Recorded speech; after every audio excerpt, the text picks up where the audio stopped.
For many years I have been looking for the missing picture. A photograph taken between 1975 and 1979 by the Khmer Rouge when they ruled over Cambodia. On its own, of course, an image cannot prove mass murder, but it gives us cause for thought, prompts us to meditate, to record history.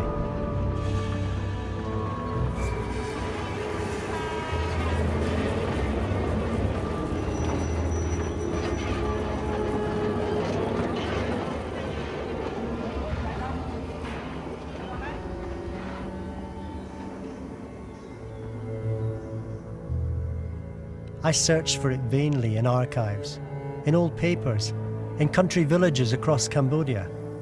Today I know this image must be missing. I was not really looking for it. Would it not be obscene and insignificant? So I created it. What I give you today is neither the picture nor the search for a unique image, but the picture of a quest, the quest that cinema allows.